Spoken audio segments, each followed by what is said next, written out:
My name is Elliott.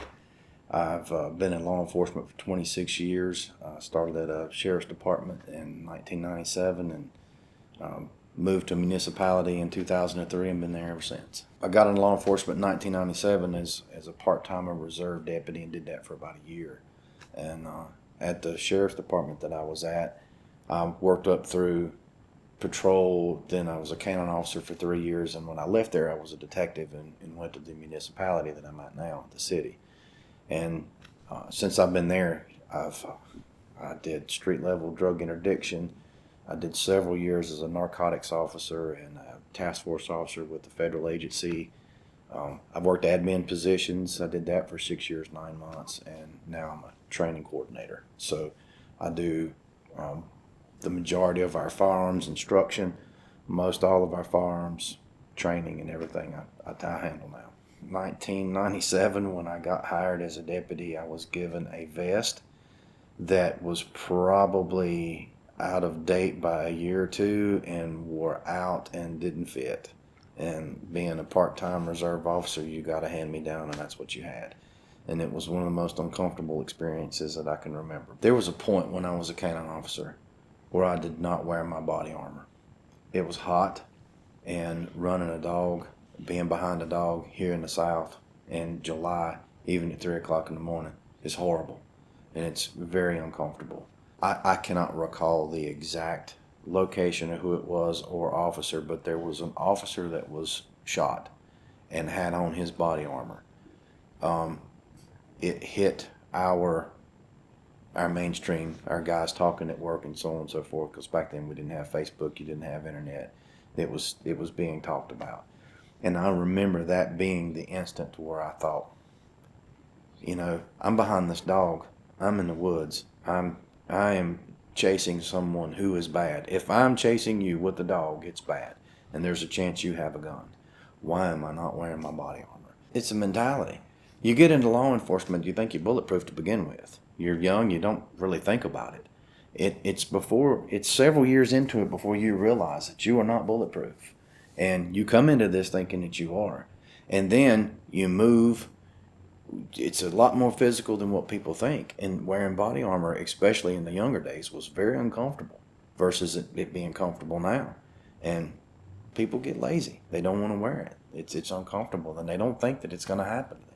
It's all about family. It's all about coming home. I know putting that body armor ups my chances of taking care of my obligations when I'm not at work and living through something. I used to explain to guys that I trained, the chances of you getting shot at your job before you became a law enforcement officer were fairly slim, depending. Now you're looking at about a 50% chance. It's a 50-50 chance whether you get shot at or whether you get into something bad every night. Double tie your shoes, wear your body armor. I ain't running out of my shoes. I want to make sure if I get shot at, I got something to stop it. I really like the way Premier Body Armor promotes. I like the way they test their products. They stand behind their products. It was pretty simple. I'm glad to be involved. Oh, I love the home shield. Man, the home shield's freaking awesome. I love that thing. It's really cool. It's lightweight. It's designed so you can. It's functional. You can get down a hallway with it. Why would you not have that? I mean, I'm sure every house has a fire extinguisher in it. Why would you not have something that's that small, compact, and usable? It's a freaking awesome thing. I love it. Something for a window or something to that effect, a drop shade. You pull a string, you pull something, the shade comes down, and it's bulletproof. I mean, I think that would be awesome.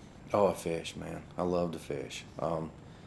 I started fishing a few years back. I used to shoot a lot of competition. I mean, I would shoot 2 or 3 competitions a month. Reload my own bullets, work on guns, that kind of thing. And after 22, 23 years of law enforcement, I started looking for something to kind of get me away from it. So I started bass fishing, and man, that's every minute I get, I fish. And I started building fishing rods, so I built the rods that I wanted to fish with and fish tournaments, and I love to fish. It's all about fishing. And every now and again, I might take a little time to ride a motorcycle, but it's all about fishing. You get in the car and you drive it all day long, but do you know how it works? You know how to stick the key in the ignition and take off. That's pretty much about it. That's how I was a body armor throughout my entire career. I've wore body armor in some shape or fashion for 26 years. I've put it on, I've took it off, I've been behind shields, I've done this, I've done that. I have no idea about how it's put together and how it really works.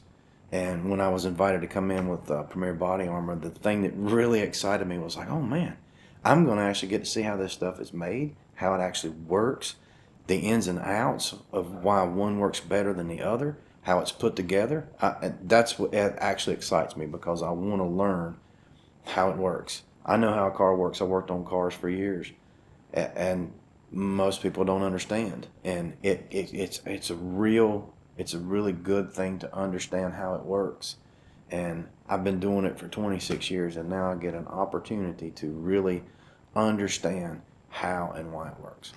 My message to you is, how much money do you spend on a television, or how much money do you spend on anything in your house that you spend time that doesn't save your life? Compared to the price of body armor, why do you not have it in your house? Why do you not have a piece of that in your house? It's just like a fire extinguisher. If you're willing to spend some money on a fire extinguisher, why are you not willing to spend some money on something that can save your life or any member of your family's life? It's very simple. It's very easy. There's no reason not to have it in your house.